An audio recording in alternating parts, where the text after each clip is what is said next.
clock on the wall read 3:47 a.m. when Merrick Ravenshaw smelled death. Not the quick death of a bullet or the slow death of disease. This was different. Chemical. Precise. The kind of death that turned lungs into concrete and blood into sludge. He stood motionless in Corridor B, the yellow mop bucket at his feet still dripping gray water onto the polished linoleum. The hallway stretched ahead of him like a tomb, fluorescent lights humming their endless electric prayer. Ravenshaw Station never slept. 300 souls lived and worked in this concrete maze carved into the Montana mountainside, and someone had to keep the floors clean while they did it. That someone was Merrick. He tilted his head, nostrils flaring. There it was again, faint but unmistakable. Bitter almonds mixed with the metallic tang of copper pennies left too long in a child's pocket. His hand moved to the wall, fingers splaying against the cold concrete as if the stone itself could confirm what his nose already knew. X-17. The chemical compound didn't officially exist. The files were classified above top secret, sealed behind acronyms that meant nothing to civilians and everything to the men who'd signed their lives away in blood and ink. But Merrick knew that smell the way a coal miner knows methane, the way a sailor knows storm wind. He'd been trained to know it. His eyes tracked the corridor, searching for the source.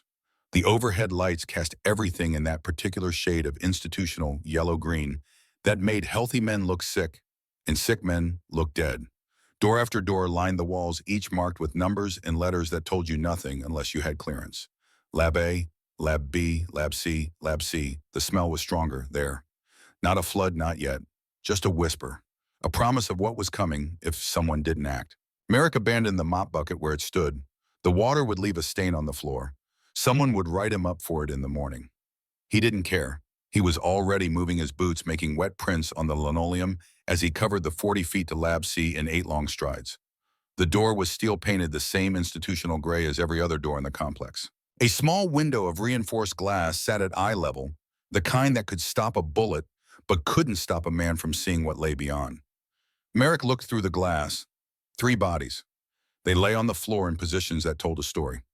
Dr. Alan Whitmore had made it almost to the emergency alarm, his hand outstretched toward the red button on the wall, fingers frozen 6 inches short of salvation.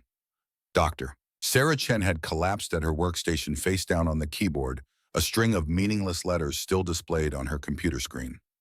Robert Hayes, the young tech specialist everyone called Bobby, had tried to reach the door. He'd gotten close.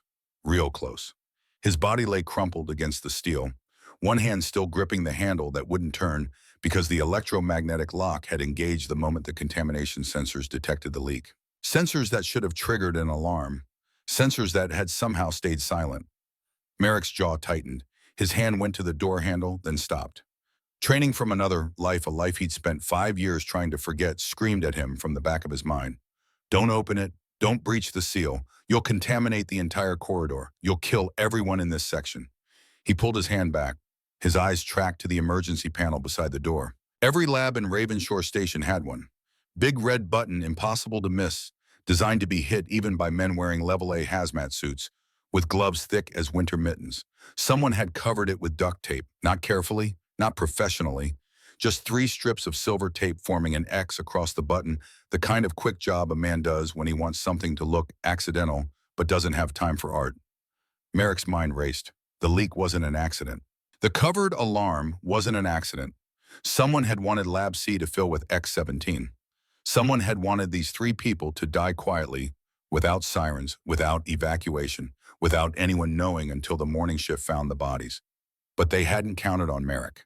They hadn't counted on a janitor who knew the smell of Soviet chemical weapons because he'd been trained to survive them in jungles and deserts, in places that didn't appear on any map the Pentagon would admit to owning. He turned from the door and ran. Not away, never away, toward the source. Corridor B terminated at a T-junction. Left led to the administrative wing, carpeted floors and desk lamps in filing cabinets full of secrets. Right led to the guts of the station, the mechanical spaces where pipes and ducts and cables carried the invisible infrastructure that kept 300 people alive under a mountain. Merrick went right. The smell grew stronger with each step. His lungs were already starting to tighten, the first whisper of bronchial constriction that came from breathing even trace amounts of X-17. He'd feel it for days after this, assuming he lived. A cough that wouldn't quit, a wheeze when he climbed stairs. the kind of damage that accumulated in the body like interest on a debt you could never quite pay off. He pushed through a heavy steel door marked authorized personnel only and entered the mechanical corridor. Here the institutional pretense fell away. No polished floors, no painted walls, just raw concrete and exposed pipes, some as thin as a finger, others wide enough to crawl through. They ran along the ceiling and walls like veins in a giant's arm, color-coded in yellows and reds and blues that meant something to the engineers who'd built them and nothing to anyone else. Except Merrick knew. Yellow meant water, red meant steam, blue meant compressed air, and green meant X-17. The pipe ran along the right wall, elevated 6 feet off the ground, secured to the concrete by metal brackets every 10 feet. It was only 4 inches in diameter, smaller than the water mains because you didn't need much X-17 to kill a lot of people. The compound was efficient, 2 parts per million in the air, and you'd start to feel it. 10 parts per million, and you'd be on your knees. 50 parts per million, and you'd be dead before you hit the ground. Merrick followed the pipe eyes, tracking along its length, looking for the break. The smell was overwhelming now, thick enough to taste. His throat burned, his eyes watered. Every instinct screamed at him to turn around to get to fresh air to save himself. He kept walking. 30 feet down the corridor, he found it. The valve. Every hazardous materials system in Ravenshaw Station had emergency shut-off valves spaced at regular intervals. Big things that cast iron wheels that required 2 hands and real muscle to turn. They were painted bright red and marked with stenciled letters that said, "Emergency shut-off" in white block capitals, impossible to miss, even in bad light. This valve was open. Not just open, deliberately opened. The wheel had been turned counterclockwise until it stopped, the handle pointing straight down like an accusation. And beneath it, where the pipe connected to the valve assembly, someone had loosened the compression fitting. Not enough to make it obvious. Not enough to cause an immediate catastrophic failure.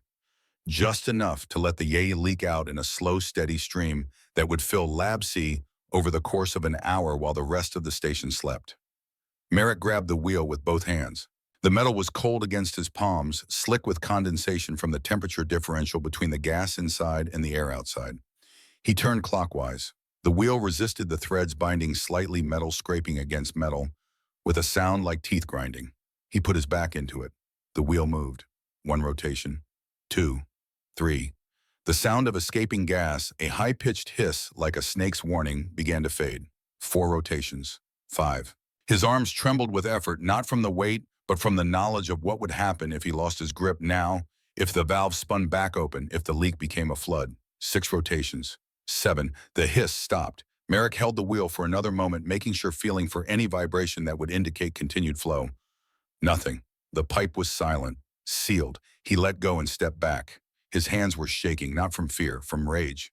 Someone had done this. Someone inside Ravenshaw Station had walked down this corridor, had opened this valve, had loosened this fitting, had killed 3 people, and would have killed more if Merrick hadn't been in the right place at the right time with the wrong kind of knowledge. He turned and ran back toward Lab C, not to open the door. Nothing could be done for the people inside. But the electromagnetic lock on the door could only be controlled from the security station, and whoever had sealed that door had done it remotely, which meant they had access to the system, which meant they had clearance, which meant they were still here, still in the station, still breathing the same air as everyone else. Merrick burst through the door into Corridor B. The mop bucket still sat where he'd left it, water spreading in a slow pool across the floor. He ran past it, boots splashing, heading for the security checkpoint at the end of the hall. He made it 20 feet before the lights went out. Not a flicker, not a brownout, the kind of instantaneous darkness that comes from someone throwing a breaker, cutting power to an entire section of the station in one deliberate motion. Merrick stopped running. He stood motionless in the black, controlling his breathing, listening.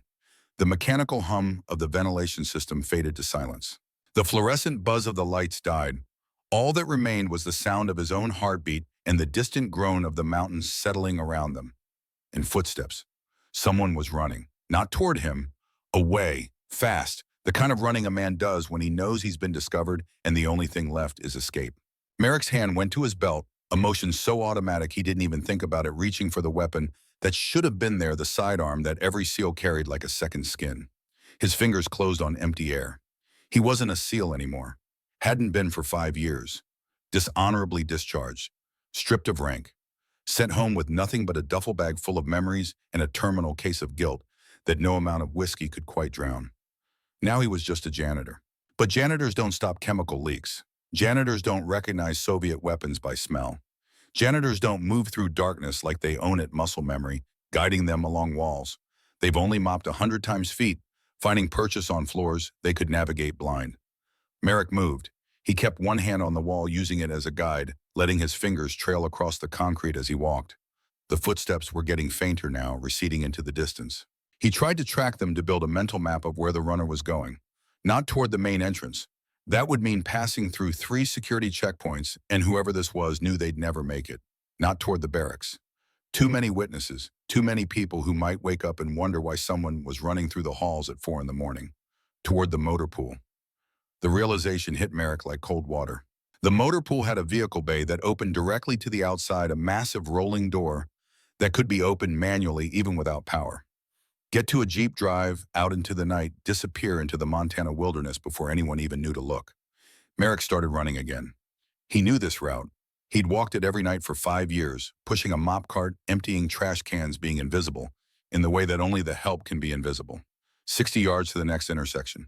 Turn right, 40 yards to the stairs, down 2 flights, through the double doors, into the motor pool. He could make it. He had to make it.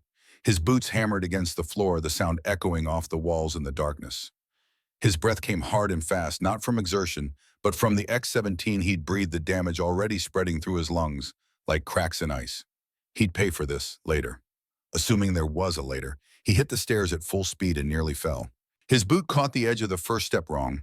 His knee buckled, and for one terrible moment, he was pitching forward into empty space with nothing but concrete and darkness ahead. His hand shot out, caught the railing, jerked him back into balance. Pain flared through his shoulder, old injury, protesting new abuse, but he didn't slow down. Couldn't slow down. Down the stairs, through the doors, into the cavernous space of the motor pool. Emergency lights kicked in here, battery-powered backups that cast a dim red glow across the rows of vehicles. Jeeps and trucks and one ancient deuce and a half that looked like it had survived the Second World War through sheer stubbornness. The air smelled of motor oil and tire rubber, and cold. And there at the far end of the bay, silhouetted against the massive rolling door, stood a man. He had his hand on the manual release chain, ready to pull, ready to open the door and vanish into the night. He froze when he saw Merrick. The two of them locked in that peculiar moment of recognition when hunted becomes hunter, and hunter becomes hunted, and no one's quite sure which is which. The man was wearing fatigues. Standard issue. Could be anyone. Could be any of the 300 people who called Ravenshaw Station home. Except Merrick knew him, Sergeant Hollis Crane. Quartermaster. 15 years in the Army. Married. 2 kids. The kind of man who smiled when he handed you your supply requisition, who remembered birthdays, who organized the Christmas party every year and made sure everyone got a present. The kind of man you'd never suspect of murder. Crane's hand moved, not toward the door chain, toward his belt, toward the sidearm that janitors didn't carry, but sergeants did. Merrick dove. The gunshot was impossibly loud in the enclosed space, a thunderclap that turned the motor pool into a bell, and both men into the clappers inside. The bullet went high, sparking off the ceiling, ricocheting with a whine that Dopplered away into silence. Merrick hit the ground rolling, came up behind a Jeep, put steel between himself and Crane. His heart hammered against his ribs. His lungs burned. Every cell in his body screamed for oxygen that wouldn't come. Not enough, not anymore. Ravenshaw, Crane's voice echoed off the walls. Don't make this harder than it has to be. Merrick didn't answer. Talking was for people with leverage. He had none. No weapon, no backup, no authority, just knowledge and rage and the stubborn refusal to let 3 people die without someone answering for it. He moved. Quiet, low. Using the vehicles as cover, working his way along the line toward the tool racks on the wall. If he could get a weapon, any weapon, something to even the odds. Another shot. This one punched through the Jeep's door panel 6 inches from his head, the bullet passing through sheet metal like it was paper.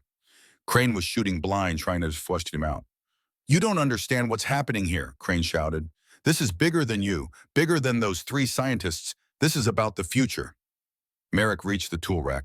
His hand closed around a tire iron, 2 feet of solid steel, with a satisfying weight. Not a gun, but better than nothing. They were going to weaponize it. Crane was still talking, his voice taking on that desperate edge of a man trying to justify the unjustifiable. X-17 was supposed to be defensive, a deterrent, but Whitmore and Chen, they figured out how to make it airborne, how to deliver it with artillery shells, how to turn it into something that could wipe out entire cities. Merrick moved again, circling, putting another vehicle between them. His eyes tracked the shadows looking for Crane's position. There, near the door, still between Merrick and escape. I couldn't let them do it. Crane's voice cracked. I couldn't let America become the nation that gasses civilians.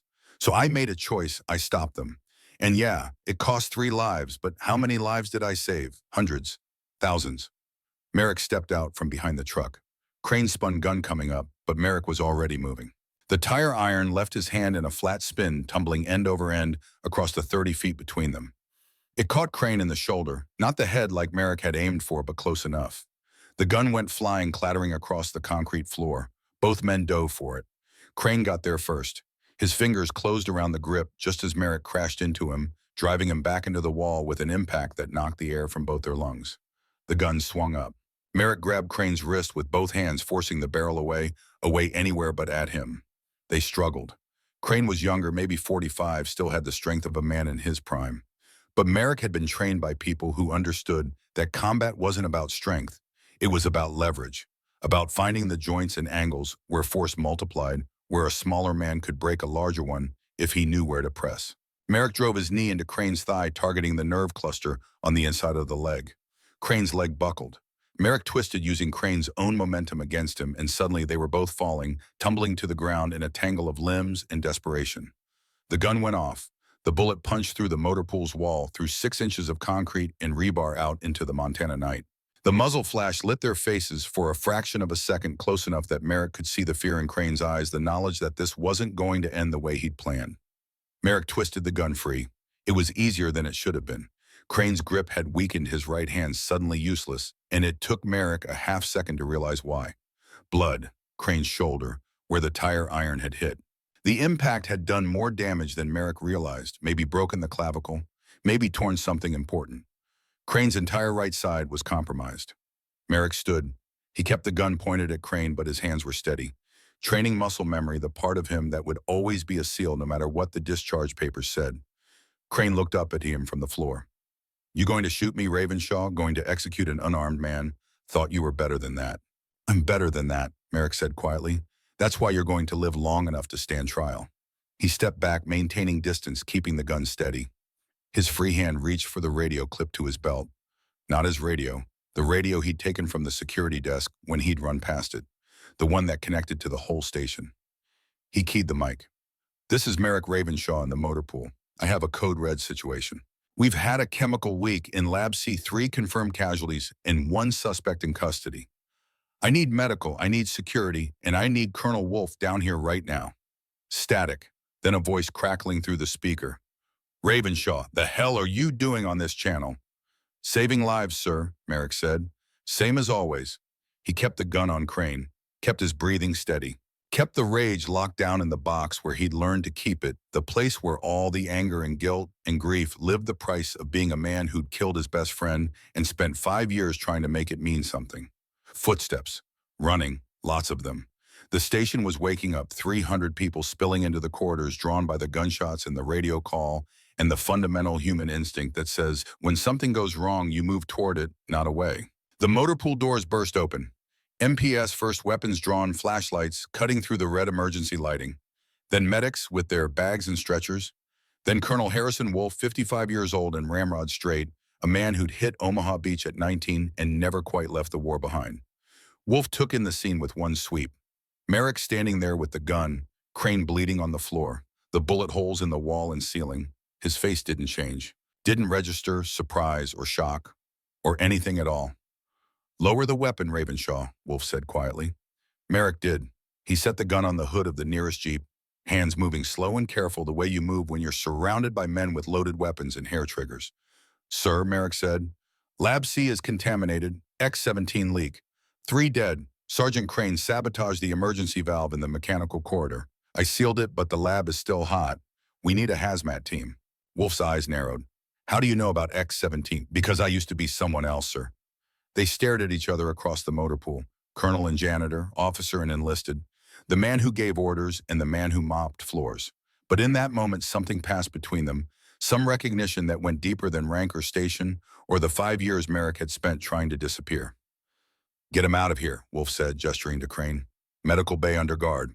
No one talks to him without my authorization. He turned to Merrick. You, with me. Now. Two MPS grabbed Crane, hauled him to his feet, started walking him toward the exit. Crane twisted in their grip, looked back at Merrick. You don't understand, Crane said. You think you're a hero, but you just saved the weapon. You just made sure it gets built. The blood of everyone it kills is on your hands now. Merrick didn't answer. He followed Colonel Wolf out of the motor pool through the corridors past the growing crowd of confused and frightened people who'd been woken by sirens and gunshots and the creeping knowledge that something terrible had happened in the mountain tonight. They walked in silence until they reached Wolf's office. The colonel opened the door, gestured Merrick inside, closed it behind them. The office was Spartan. A desk, 2 chairs, filing cabinets. A wall of commendations and photographs that told the story of a life spent in service. Wolf sat behind his desk. Didn't tell Merrick to sit, just looked at him. Really looked the way you look at a puzzle you can't quite solve. Your file says you were discharged in 1978, Wolf said finally. Friendly fire incident. Nicaragua, classified operation. 1 casualty, Petty Officer Garrett Kane. Your spotter. Yes, sir. Your file says it was an accident. Wrong target. Bad intel. Fog of war. Yes, sir. Your file is lying. Merrick said nothing. Wolf opened a drawer, pulled out a folder. Classified stamps covered the front. He opened it, turned it around so Merrick could see. Photographs, black and white, grainy, taken at night with long lenses. A jungle clearing. 2 men moving through the darkness. One of them was Merrick, 20 years younger, 20 pounds lighter, with the kind of lean hardness that came from living on nothing but adrenaline and hate. The other was Garrett Kane, his best friend since boot camp, the man who'd saved Merrick's life in Beirut and Manila, and a dozen other places that didn't officially exist. The next photo showed Garrett on the ground, Merrick standing over him, a gun in Merrick's hand. Friendly fire, Wolf said quietly, is what we called it when we didn't want to admit that one of our best operators had a mental break and shot his own teammate. It wasn't like that, Merrick said. Then what was it like? Merrick closed his eyes, saw it again, would always see it, the clearing, the darkness. The way Garrett had turned at the wrong moment, moved into the wrong shadow, and for one terrible instant looked exactly like the target they'd been hunting for 6 months. One instant, one mistake, one bullet. I thought he was someone else, Merrick said. By the time I realized it was too late.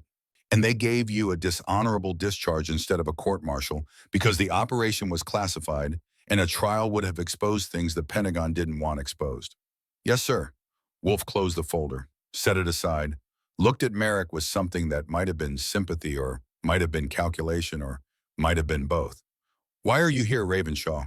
Why Montana? Why a janitor job at a classified military installation? Because I needed to disappear, sir. And because I thought maybe if I worked hard enough, kept my head down, helped people without them knowing I was helping, I could make up for what I did. You can't make up for killing a man. I know, sir, but I have to treat. Wolf stood, walked to the window, looked out at the mountain at the snow that had started falling, covering the world in white like a shroud. 3 scientists are dead, he said. Sergeant Crane will be court-martialed. There will be an investigation. Inspector General, J.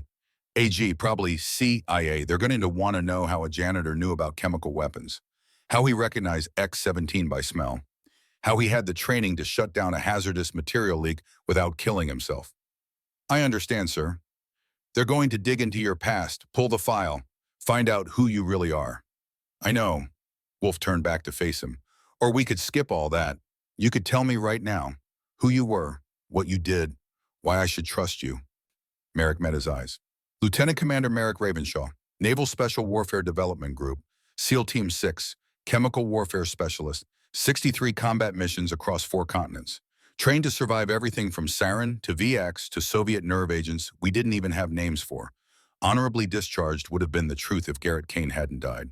Instead, I got dishonorably discharged, lost my pension, lost my career, lost everything except the knowledge that I was really good at staying alive in places where everyone else died. And now you're a janitor. Now I'm a man who stopped a chemical leak that would have killed half this base if I'd been anyone else. Wolf smiled. It wasn't a happy smile. You know what the worst part is, Ravenshaw? You're right, Crane opened that valve at 2 a.m. By the time we would have found it through normal channels at shift change around 7 a.m., the whole ventilation system would have been contaminated. We'd have had 50 dead, maybe more. But you were there at 3:47 in the morning. Right place, right time, right skill set. Almost like someone arranged it. Sir, Crane didn't know you'd be in that corridor. No one did. You switch up your cleaning route every night, never follow a pattern. Old tradecraft, I'm guessing. Make yourself a hard target, but that means Crane couldn't have planned around you. He opened that valve expecting the leak to go unnoticed until morning. He didn't count on a janitor who could smell death at 20 paces. Merrick said nothing. So I'm asking myself, Wolf continued, what kind of man ends up in exactly the right place at exactly the right time with exactly the right training to stop a terrorist attack on a classified military installation? A lucky man, sir. Or a man someone put there on purpose. The words hung in the air between them. Merrick felt his pulse quicken, felt the familiar tightness in his chest that came from being interrogated by someone who knew what they were doing. I'm not a plant, Merrick said. I'm not CIA. I'm not working for anyone except the people who hired me to mop floors. Then how did you know about Lab C? How did you know which valve to close? How did you know where Crane would run? Because I'm good at what I do, sir, or what I used to do. The skills don't go away just because the job does. Wolf studied him for a long moment, then nodded once sharp and final. You're confined to quarters until further notice. MPS will escort you. You'll be debriefed by intelligence officers. Your story will be verified. And if I find out you're lying to me, Ravenshaw, if I find out you're part of this somehow, I will personally make sure you spend the rest of your life in Leavenworth breaking rocks with the other traders. Understood, sir. But if you're telling the truth, Wolf continued, his voice softening slightly, if you really are just a janitor who happened to have the right background at the right moment, then we need to talk about what happens next. Sir Brown, you sealed a chemical weapons leak with your bare hands. You subdued an armed suspect without backup. You saved this installation and everyone in it. That doesn't sound like a janitor to me. That sounds like a soldier. Merrick shook his head. I'm not a soldier anymore, sir. I lost that right when I killed Garrett Kane. Maybe, Wolf said. Or maybe you've spent 5 years punishing yourself for one mistake. And tonight you proved that underneath all that guilt, you're still the man who completed 63 missions and came home alive. 3 scientists didn't come home tonight, sir. No, they didn't, and that's on Crane, not on you. You didn't pull that trigger. You didn't open that valve. You stopped it from being worse. That matters, Ravenshaw. That counts for something. 2 MPS appeared at the door. Young men, alert, hands resting on their sidearms. Ready for trouble. Escort Mr. Ravenshaw to the guest quarters, Wolf said. Make him comfortable. He's not under arrest, but he's not free to leave until we sort this out.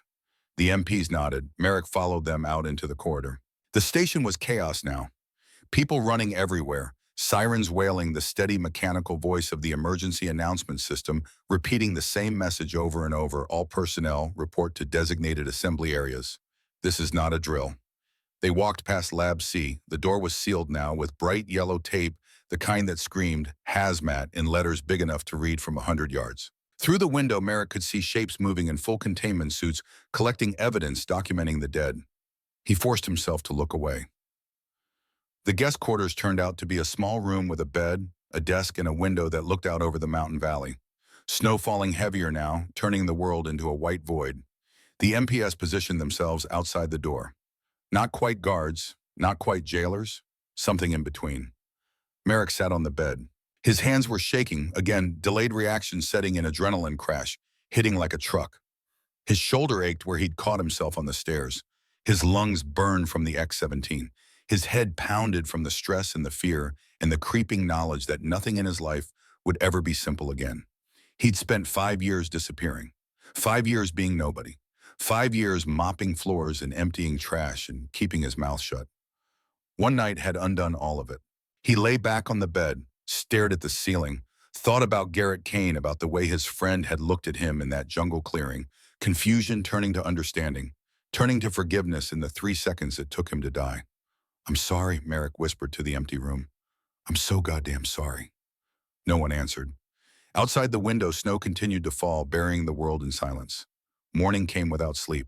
Merrick watched the darkness fade through the window, watched the snow turn from black to gray to white as the sun climbed somewhere beyond the storm clouds. The Montana winter didn't care about chemical leaks or dead scientists or men who'd killed their best friends.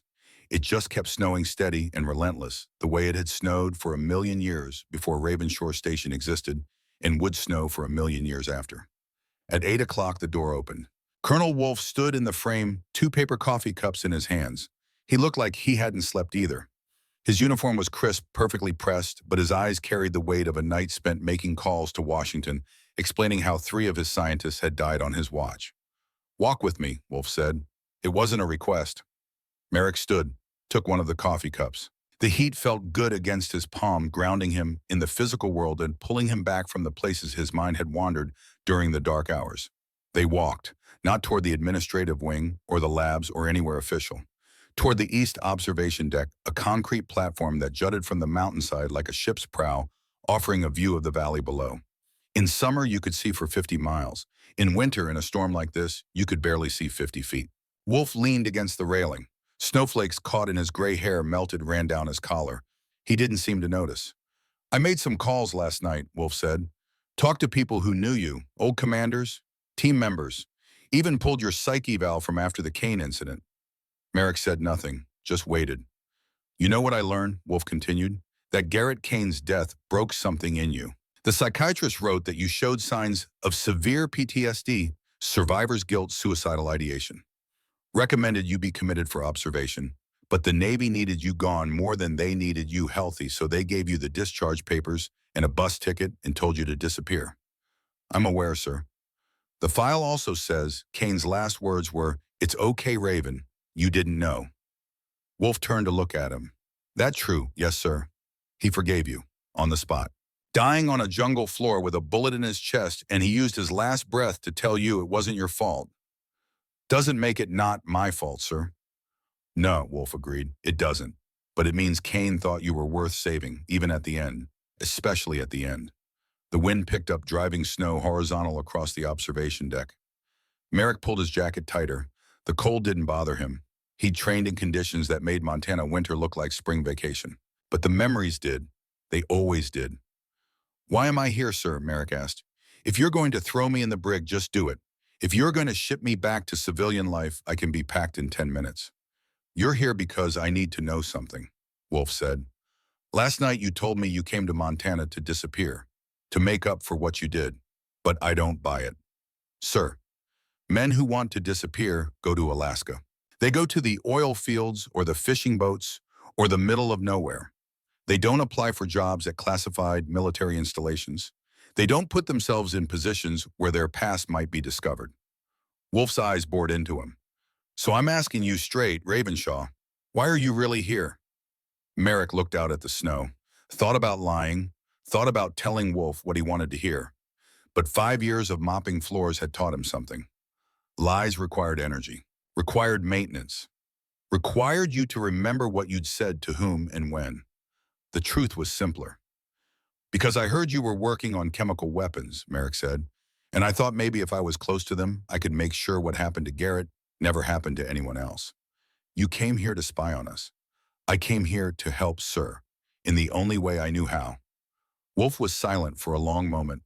Then he laughed, not a happy sound. The kind of laugh a man makes when the universe reveals a joke he should have seen coming. "You know what the worst part is?" Wolfe said. "You were right. Someone did need to be watching. Crane had been here for 3 years. 3 years of skimming supplies, falsifying records, laying groundwork. And no one caught him until you smelled gas in a hallway at 4 in the morning. Sir, I need to ask you something." "Go ahead." "The emergency alarm in Lab C, someone covered it with duct tape. That means Crane had to access the lab before the leak, had to know the scientists would be working late, had to have inside knowledge of their schedule. And that means he had help. Someone who knew the rotation, someone who could turn off the electromagnetic locks remotely, someone with command-level access." Wolfe's face went very still. "You're suggesting there's another mole." "I'm suggesting 3 scientists don't die from a coincidental leak on the one night they are all working late unless someone coordinated it." The colonel turned away from the railing, began walking back toward the entrance. Merrick followed. They passed through the blast door, descended stairs that spiraled down into the mountain's belly. Security checkpoints, retinal scanners, armed guards who saluted Wolfe and eyed Merrick with undisguised suspicion. They stopped at an unmarked door. Wolfe pressed his thumb to a biometric reader. The lock clicked. The door swung open. Inside was an interrogation room. Not the kind they showed in movies. No two-way mirror, no recording equipment visible. Just a steel table bolted to the floor, two chairs and walls painted that particular shade of beige that made you understand why solitary confinement drove men mad. Sit, Wolf said. Merrick sat. Wolf remained standing. He pulled a file from under his arm, dropped it on the table. The impact was louder than it should have been, metal on metal final as a coffin closing. This is the official record of what happened last night, Wolf said. According to this report, Sergeant Hollis Crane, overcome by political ideology and mental illness, sabotaged Lab C in a misguided attempt to destroy the X-17 project. He acted alone. No accomplices, no conspiracy, just one troubled man making a terrible choice.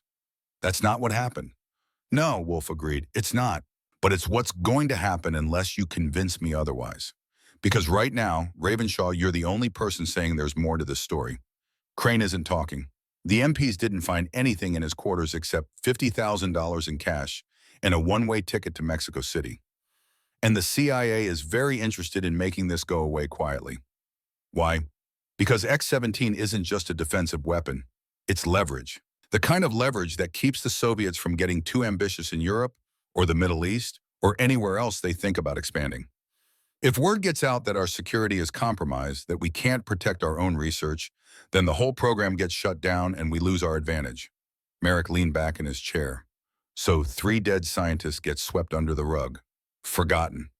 Turned into a footnote in a classified file no one will ever read. Unless you can prove there's more to it. How, sir, I'm a janitor.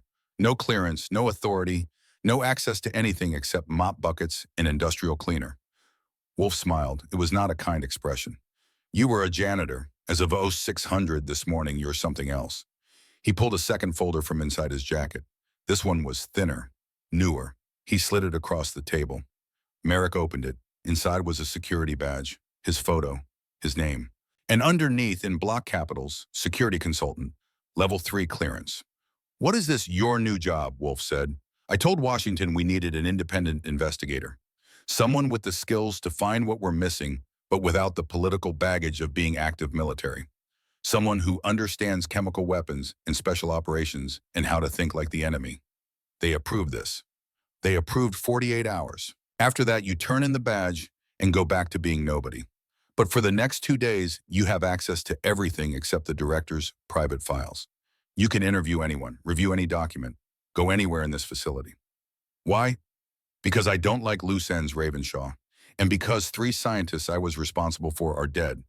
If there's someone else in my command who helped kill them, I want to know. And I want them to face justice. Merrick looked at the badge. At his own face, staring back at him, frozen in that particular expression, security photos always captured halfway between defiance and resignation. If I find something, Merrick said slowly, if I prove there's a conspiracy, what happens? Then we prosecute, publicly if possible, quietly if necessary, but either way someone pays. And if I don't find anything, then Crane was a lone wolf and you go back to mopping floors. Wolf paused. Or you don't. I have friends in other places. People who could use someone with your particular skill set. CIA, DEA, even private sector. The world needs men who can smell death before it arrives. I'm done with that life. Are you dying? Wolf gestured at the badge. Because you picked it up pretty quick for a man who's done. Before Merrick could respond, the door opened. A woman entered carrying a thick file folder. Colonel Wolf, she said, Captain Victoria Blackwood, CIA. She didn't wait for introduction, pulled out a chair across from Merrick. Mr. Ravenshaw, your 48 hours started 3 hours ago. You've spent most of it sleeping. Not very productive. Wolf's jaw tightened. Captain, this is a DOD investigation, with a CIA asset at its center. Blackwood opened the folder. X-17 represents 18 months of research and $43 million in funding. When 3 scientists die in a sabotage, that becomes my concern. She slid a photograph across the table. Recognize him. Merrick looked. A man, mid-20s, dark hair, electronics insignia on his uniform. No. Specialist Raymond Hale, maintenance tech.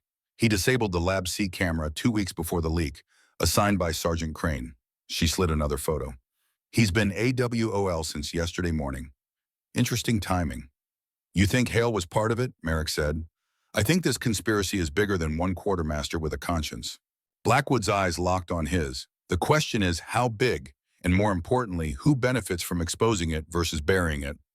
3 dead scientists, Merrick said. Whatever Crane's motivations, he committed murder. Multiple counts on a federal installation.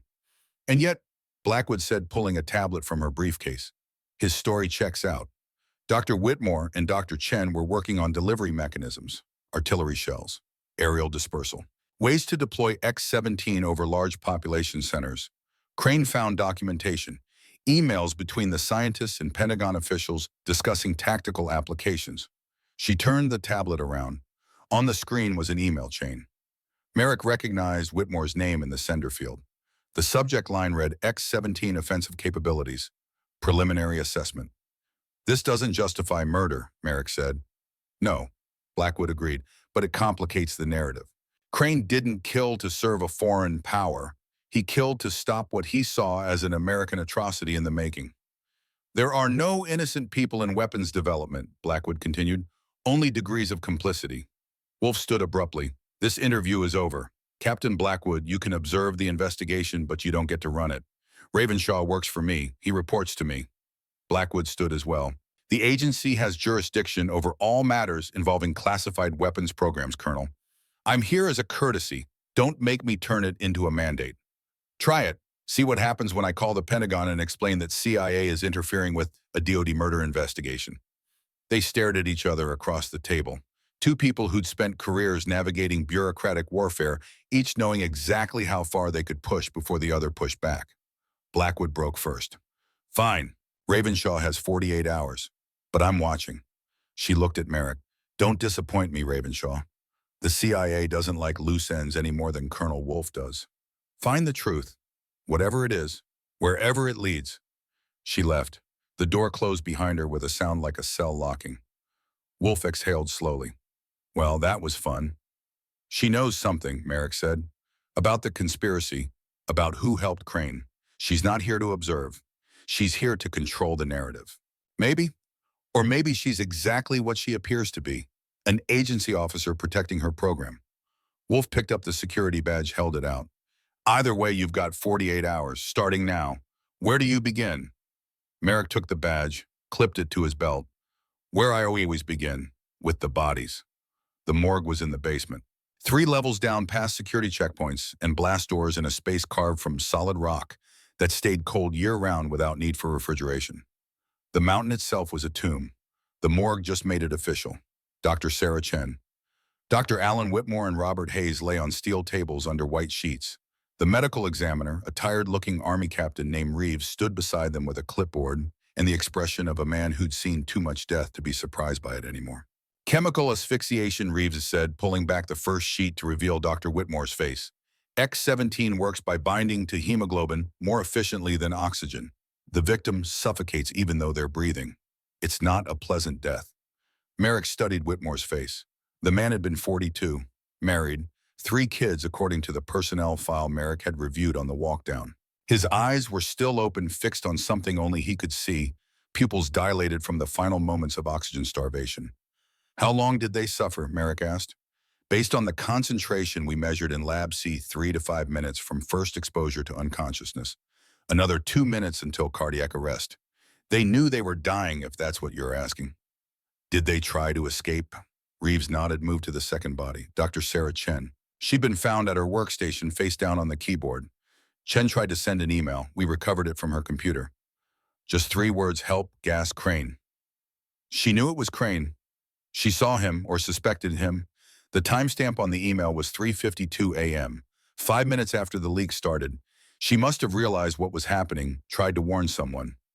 But the electromagnetic lock prevented her from leaving.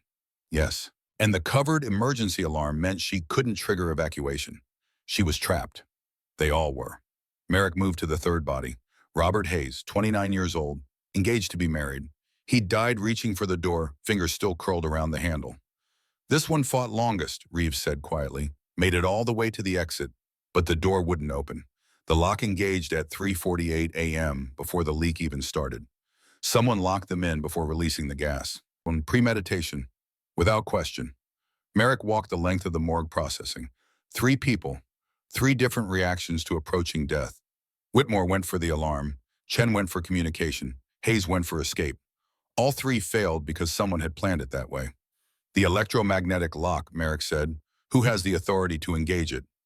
Reeves consulted his clipboard. Command staff, Colonel Wolfe, Major Brennan, Major. Sergeant Crane in his capacity as quartermaster. And anyone with security override codes, which includes about a dozen people. Can you trace who activated it? Already did. The security logs show the lock was triggered by Crane's access code at 3:48 a.m. He was logged into the system from the security station in Building 3. Where were the security guards who should have been manning that station? Coffee break, both of them, left the station unattended for 15 minutes. Crane logged in engaged, the lock logged out. By the time the guards returned, he was gone. Merrick thought about that. Awfully convenient. Two guards taking a break at the exact moment Crane needs access to the security system. You think they were in on it? I think someone made sure they wouldn't be there. He pulled out his phone, the secure device Wolf had issued him, along with the security badge, pulled up the personnel files for the two guards on duty last night. Corporal James Mitchell, Private First Class David Torres. Both had exemplary records. Both had been at Ravensshore Station for less than 6 months. Both had been assigned to night shift security by Major Lyle Brennan.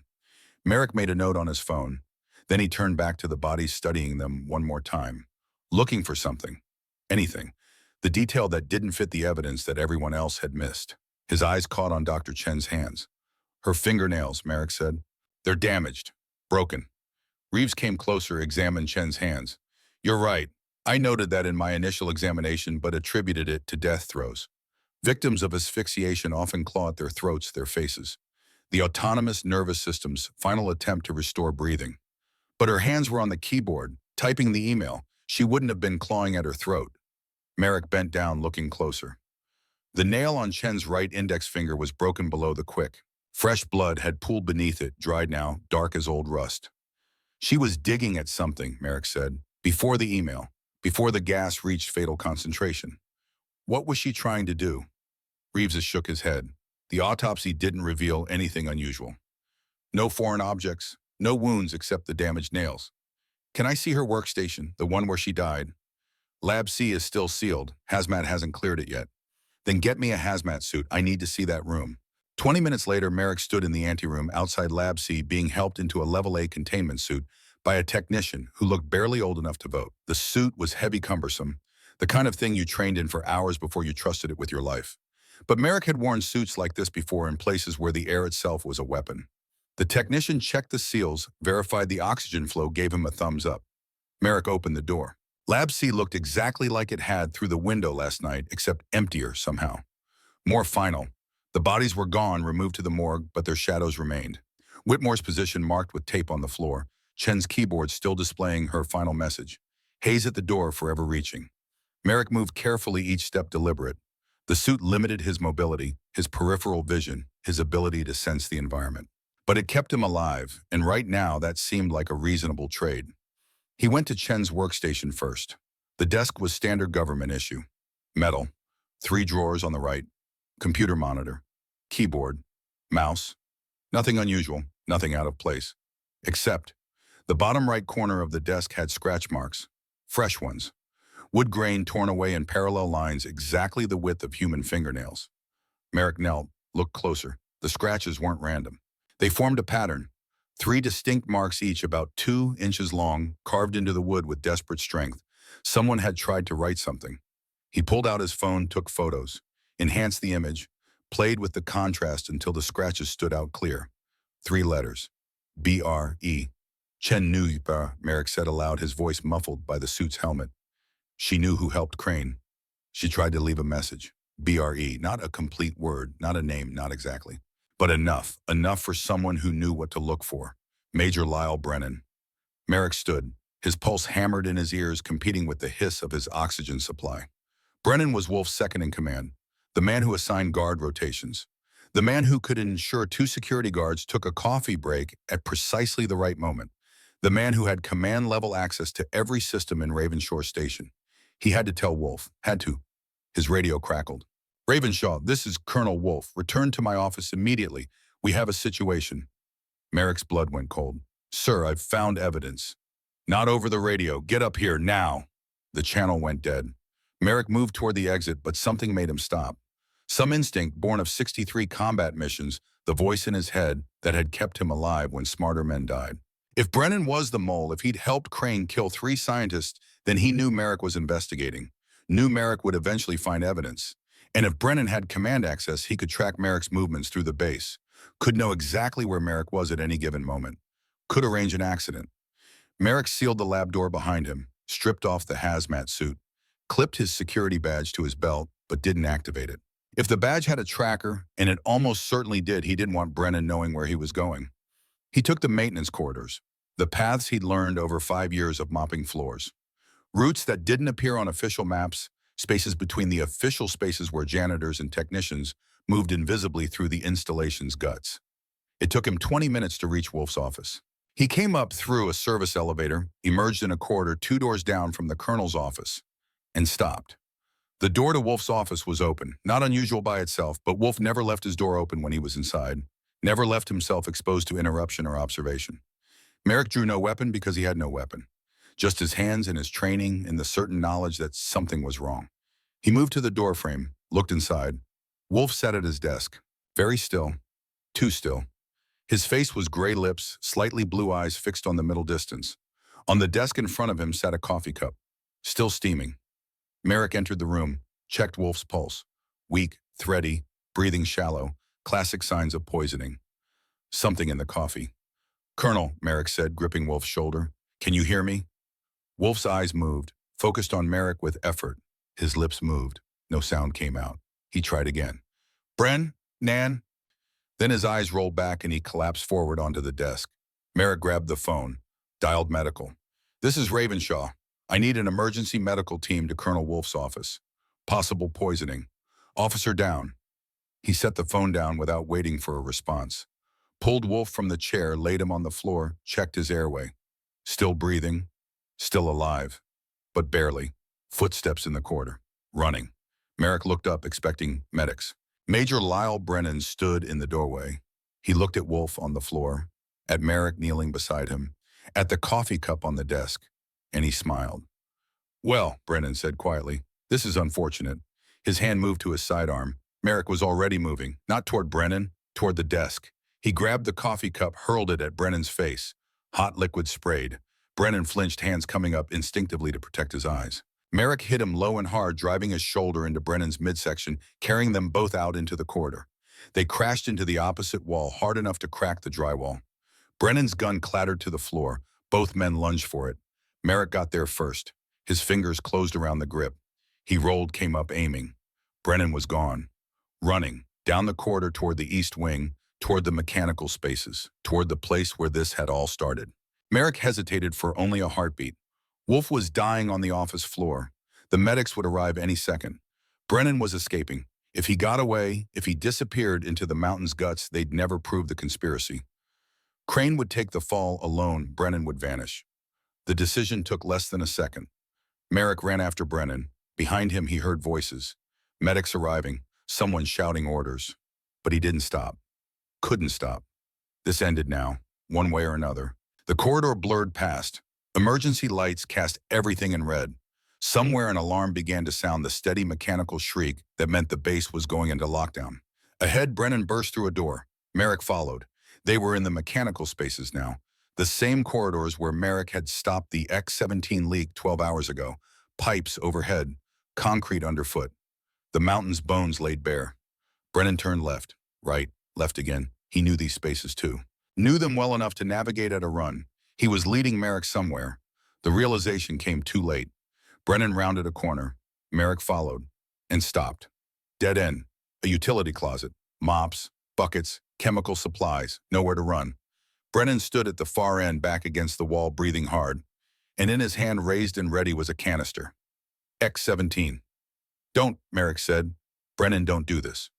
"You should have stayed a janitor," Brennan said. "Should have kept mopping floors and kept your mouth shut. Now you've made this complicated." "Wolf knows, the medics know. Killing me doesn't fix this." "No, but it buys time. Time to get my story straight. Time to make this look like you poisoned the colonel. You, the disgraced SEAL with a history of violence. You who killed his own teammate." No one will question it. Merrick raised the gun. Put down the canister. Or what you'll shoot in an enclosed space with a canister of X-17 that will rupture and kill us both. Brennan laughed. You're not that stupid, Ravenshaw. Neither am I. Why did you do it? Why help Crane? Because he was right. X-17 shouldn't exist. Shouldn't be weaponized. I've served for 20 years, and I've seen what happens when we build things like this. We tell ourselves it's for defense, for deterrence, but we always use them. Always. And I won't be part of that. So you killed 3 innocent people. I killed 3 weapons developers who knew exactly what they were building. There's a difference. Not to their families. Brennan's hand tightened on the canister. Last chance, Ravenshaw. Walk away. Tell them you lost me in the corridors. Tell them whatever you want, but walk away. Merrick thought about Garrett Kane, about Nicaragua, about the split second when everything changed. But this time was different. This time he knew exactly who stood in front of him. He lowered the gun. Brennan's eyes widened in surprise. Smart choice. I'm not walking away, Merrick said, but I'm not shooting you either. Because you're right, we'd both die, and I've got promises to keep. He dropped the gun, kicked it behind him out of reach. What are you doing? Brennan asked. Giving you a choice. Put down the canister. Come with me. Face trial. Or open it and kill us both. Your call, Major. They stared at each other across 6 feet of concrete floor. 2 men who'd both served. Both killed. Both tried to do what they thought was right. Brennan looked at the canister in his hand. At Merrick, standing unarmed in front of him. You really would die here, Brennan said softly, just to stop me from escaping. I've already died once, Merrick said, in Nicaragua. This would just make it official. Behind them, footsteps, voices. The MPs were coming, drawn by the alarm, by reports of Wolf's poisoning, by the manhunt that must be spreading through the base, like fire through dry timber. Brennan heard them too. His jaw clenched. His hand trembled. He set down the canister.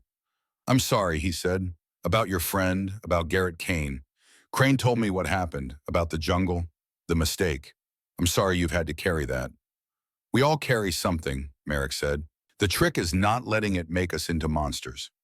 The MPs burst through the door, 4 of them weapons drawn, shouting orders. They grabbed Brennan, forced him to the ground, cuffed his hands behind his back. One of them picked up the X-17 canister with shaking hands. Another approached Merrick. Sir, are you injured? No, but Colonel Wolf needs immediate medical attention. Brennan poisoned him. Check the coffee on his desk. The Colonel's in surgery, sir. They're doing everything they can. Merrick nodded, felt the adrenaline draining away, leaving behind the familiar emptiness. Another mission completed. Another day survived. Another night of not sleeping because the memories wouldn't stop. He watched them drag Brennan away. The Major didn't resist, didn't fight, just walked like a man who'd been expecting this moment for a long time and was almost relieved it had finally arrived. Captain Victoria Blackwood appeared in the doorway.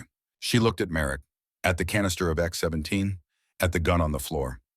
Well, she said, I suppose that answers the question about whether Crane had help. It answers more than that, Merrick said. It proves there's something wrong with X-17, something bad enough that 2 decorated soldiers would rather commit treason than let it continue. Or it proves 2 men had a crisis of conscience and made a terrible choice. You don't believe that? What I believe doesn't matter, Ravenshaw. What matters is what we can prove. And right now, all we can prove is that Crane and Brennan acted together to sabotage the project. And the emails, the ones showing Whitmore and Chen were developing offensive applications, classified, above your pay grade. Merrick stepped closer. 3 people are dead. Wolf might die too. You don't get to classify that away. Blackwood met his eyes. Watch me. She turned and walked away, heels clicking on the concrete floor, leaving Merrick alone in the mechanical corridor with the MPS and the X-17 canister and the certain knowledge that this wasn't over. Not even close. Colonel Harrison Wolf didn't die. For 3 days, he lay in the intensive care unit while the doctors pumped his stomach and filtered his blood and tried to reverse whatever Brennan had put in his coffee. They wouldn't tell Merrick what the poison was. Classified, they said. Need to know. But Merrick had seen enough chemical casualties to read the signs. Organ failure, neurological damage. The kind of toxin that killed slowly and painfully unless you caught it early. They'd caught it early, barely. On the 4th day, Wolf opened his eyes. Merrick was sitting in the chair beside the bed when it happened. You look terrible, Wolf said. His voice was rough, barely more than a whisper. You're one to talk, sir. How long was I out? 3 days. Doctors say you're lucky to be alive. Don't feel lucky. Wolf tried to sit up, grimaced, fell back against the pillows. What happened after the coffee? I remember your face. Then nothing. Brennan tried to run. I stopped him. He's in custody. What's he saying? Merrick set down the tablet he'd been reading, that he and Crane acted alone, that they did it to prevent X-17 from being weaponized for offensive use. You believe him? No, sir, I think he's protecting someone. Wolf closed his eyes. Victoria Blackwood. You know, I suspected, the way she showed up so fast after the leak, the way she's been running interference, the way she keeps trying to classify everything before we can investigate it properly. He coughed a wet, rattling sound. I'm fine, just poisoned. Happens to everyone eventually. A nurse entered, checked Wolf's vitals, gave Merrick a look that said visiting hours were over. Merrick stood, but Wolf grabbed his wrist. The 48 hours I gave you, Wolf said, they're almost up. What are you going to do, Pawn? Find the truth, whatever it costs. Garrett Kane wouldn't want you throwing your life away on a suicide mission. Garrett Kane is dead because I made a mistake. 3 scientists are dead because someone made a choice. There's a difference, and I intend to make sure everyone understands it. He left Wolf in the hospital bed, walked back out into the mountain. The base had changed in the 3 days since Brennan's arrest. Locked down tight, MPS at every checkpoint, security badges scanned and verified at every door. Merrick made his way to the deepest section, level 5, where Dr. Elias Frost's lab was hidden in the mountain's guts. Frost looked up when Merrick entered. The old man was 70, white hair, wild glasses thick. He'd been working on chemical weapons since before Merrick was born. Mr. Ravenshaw, Frost said, I heard you caught our saboteurs. 2 of them. You think there are more? I know there are. Merrick closed the door behind him.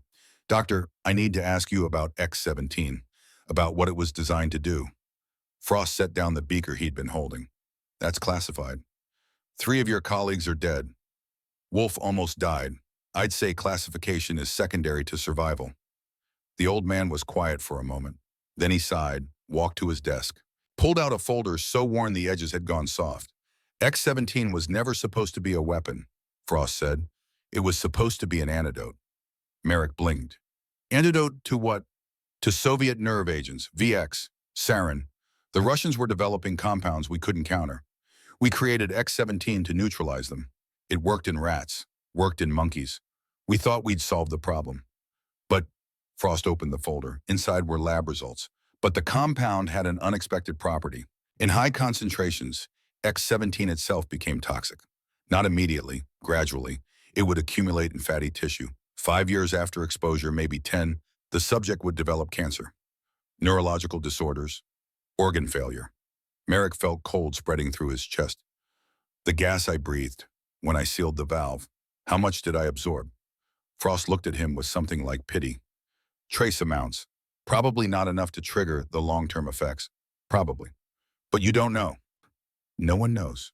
And Whitmore and Chen were trying to weaponize this. No, Frost's voice hardened. They were trying to refine it, to remove the delayed toxicity.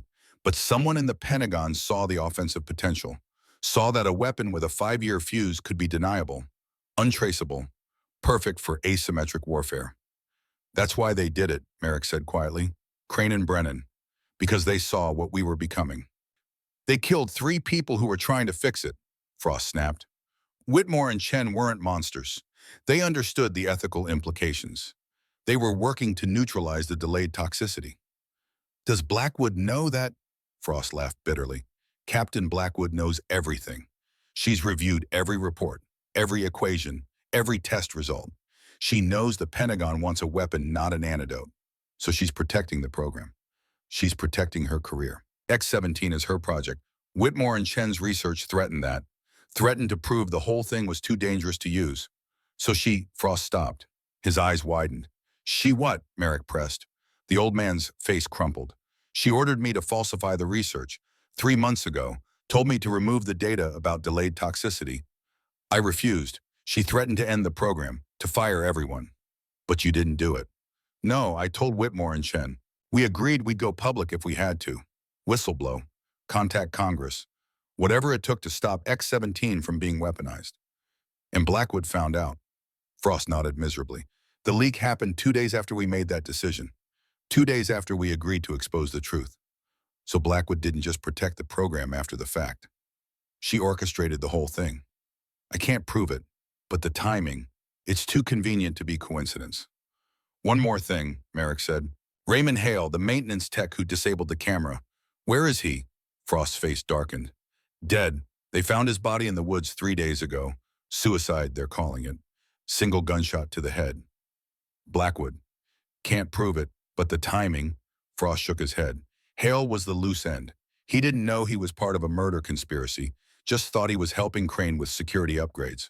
When he realized what happened, he probably panicked, threatened to talk. So she eliminated him. Like I said, can't prove it, but yeah. Merrick let go of Frost's shoulder, his mind raced connecting pieces. Blackwood wanted X-17 weaponized. The scientists threatened to expose the danger. So Blackwood found 2 men with the skills and the motivation, and she convinced them they were stopping a weapon. She gave them just enough truth to make them believe they were heroes. She used Hale without him knowing what he was really doing. Then she let them kill the scientists who threatened her project. And when Hale became a liability, she eliminated him too. I need proof, Merrick said. Documentation, emails, anything that connects Blackwood to Crane and Brennan. There's nothing. Everything was verbal, face-to-face meetings, no paper trail. Before Merrick left Frost's lab, the old man grabbed his arm. If you're going after her, Frost said quietly, you need to know something. I've been documenting everything. Recording conversations, building a backup file. If something happens to you, if she buries this, I have insurance. Why tell me this? Because you need to know you're not alone.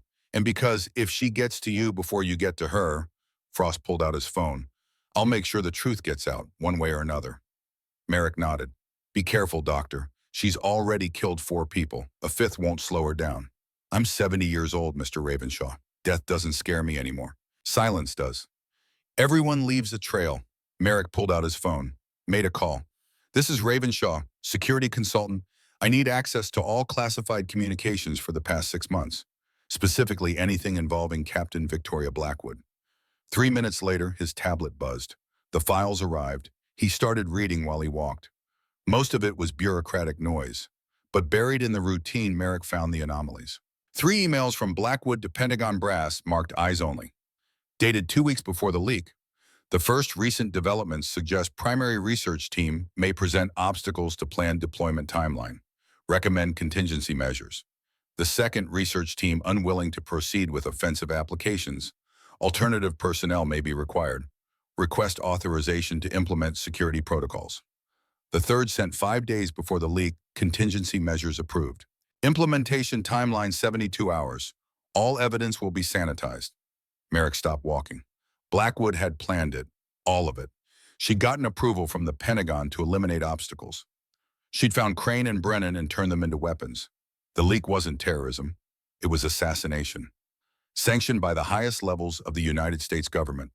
And Merrick had 20 minutes before his security clearance expired.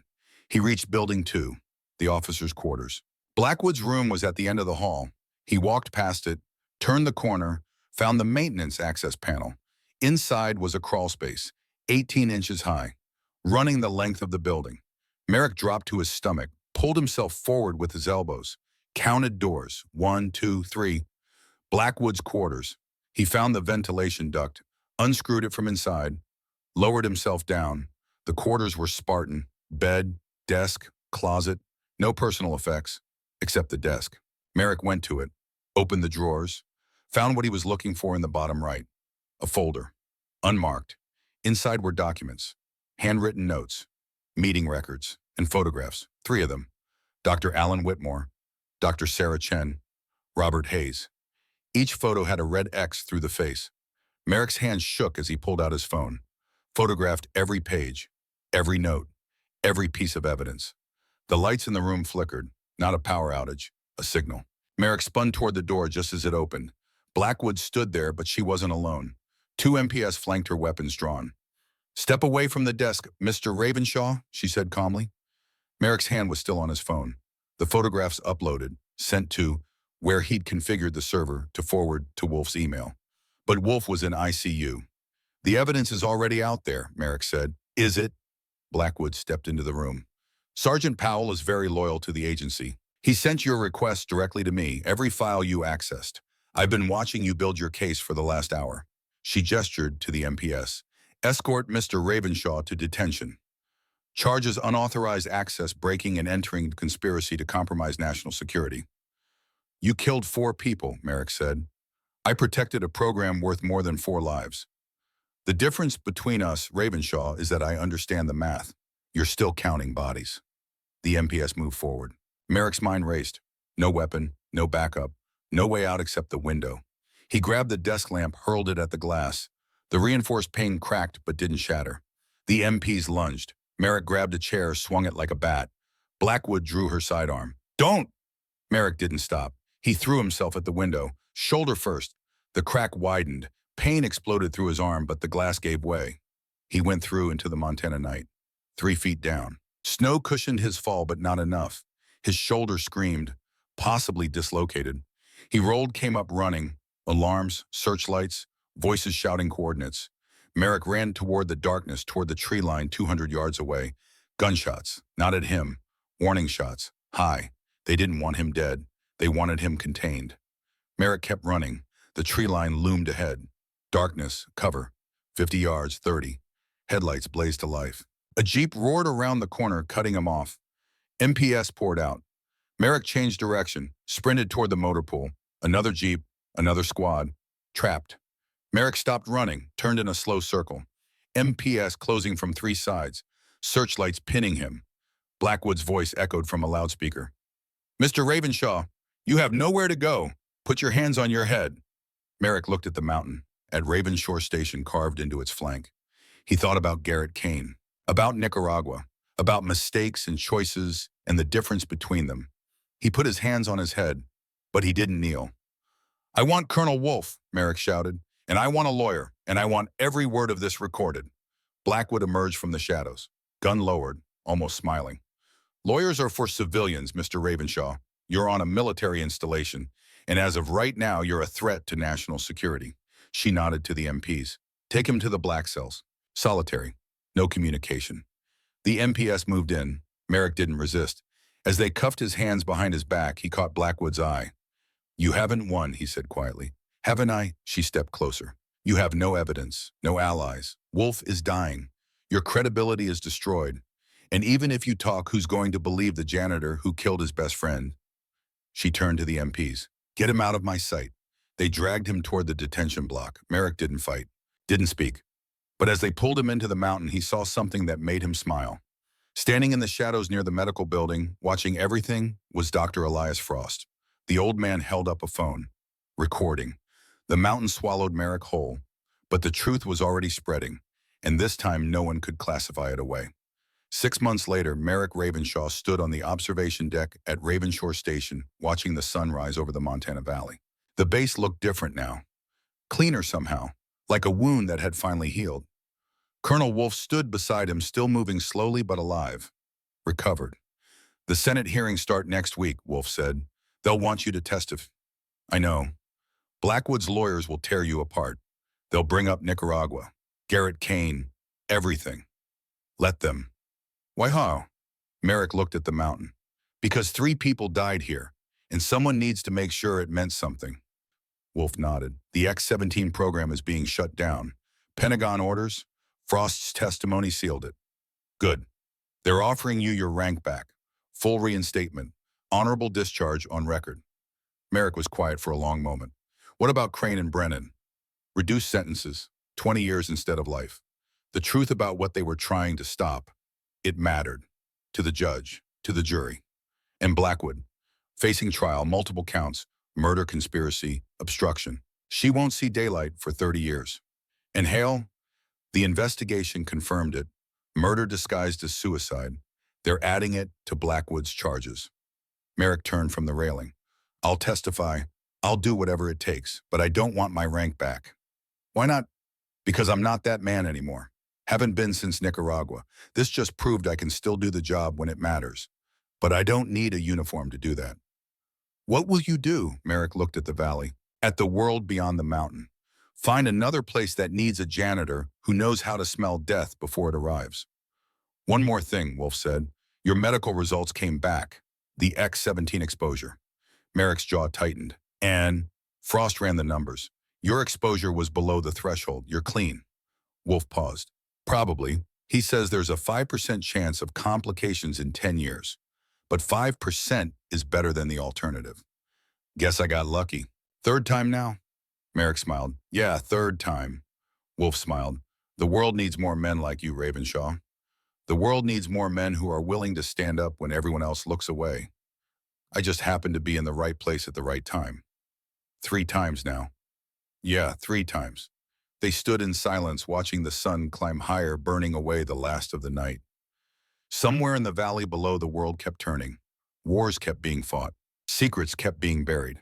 But in one small corner of Montana, 3 scientists could finally rest. Raymond Hale could finally rest. Merrick pulled out a worn photograph from his wallet. Garrett Kane, smiling, live, taken in Beirut, 1976, before Nicaragua, before the jungle, before the mistake that defined everything that came after. I kept my promise, brother, Merrick whispered.